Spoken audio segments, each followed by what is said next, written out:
ठरलं तर मग या मालिकेत आपल्याला पाहायला मिळणार, की सायली देणार सगळ्यांना खुशखबर. तेही नक्की झालं तरी कसं? त्यासाठी व्हिडिओ शेवटपर्यंत नक्की पहा. सुरुवातीला प्रतापराव म्हणू लागतो, "बाप होण्याची सचिनची लायकीच नव्हती. बाप झाल्यावर जिम्मेदारी संपत नाही, तर उलटं सुरू होते. यांना मुलं झाल्यावरच कळतं, की आपल्याला झेपणार नाही, म्हणून हे मागच्या मागे पळ काढतात." पण इकडे अर्जुन स्वतःशी म्हणू लागतो, की हे दोघे बरोबर बोलतायत. बाळ होण्याच्या आधी खूप विचार करावा लागतो, नाहीतर नुकसान त्या बाळाचं होतं, त्या बाळाच्या आईचं होतं.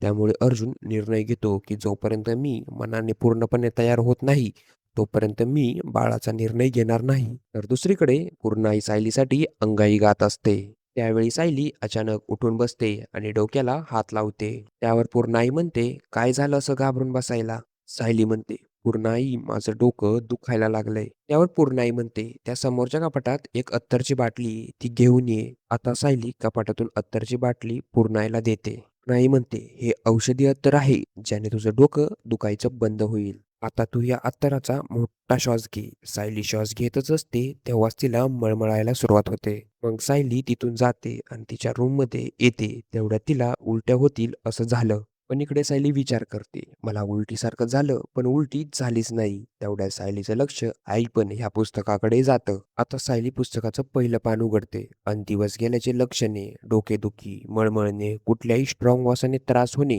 हे सगळं वाचल्यानंतर सायली म्हणते, मला तर हे सगळं होतंय. म्हणजे मला दिवस गेलेत का असं तिला वाटतं. पुढे ती वाचते, ही लक्षणे दिसून आल्यास गरोदरपणाची चाचणी करून घ्यावी. होम प्रेग्नन्सी टेस्ट औषधांच्या कुठल्याही दुकानात उपलब्ध असतात. जर ही टेस्ट पॉझिटिव्ह नाही आली, तर हीच लक्षणं ॲसिडिटीची असू शकतात. तर सायली विचार करू लागते, गेले काही दिवस मला त्रास झाला, त्यामुळे माझं पित्त उचललं असेल का? तर सायलीला कळत नसतं काय होतंय आणि काय नाही. तेव्हा ती म्हणते, आधी मी किट मागवते, नंतर बघू काय आहे ते. नेमकं तेव्हाच अर्जुन आणि चैतन्य तिथं येतात. अर्जुन खूप रागात असतो.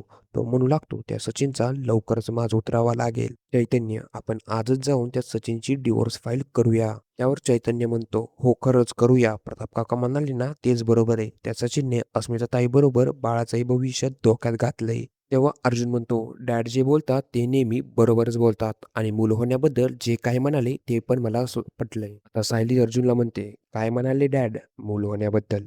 अर्जुन सांगतो, डॅड म्हणालेच, बाप होणं ही सोपी गोष्ट नाहीये आणि प्रत्येक पुरुषाला ही जबाबदारी जमेलच असंही नाहीये आणि ती जमणार नसेल ना, तर मुलाला जन्माला न घातलेलंच बरं. तर इकडे सायली मनात म्हणते, हे तर बाळ होऊ नये या निर्णयावर ठामच आहेत आणि मी जर आता गरोदर असेल.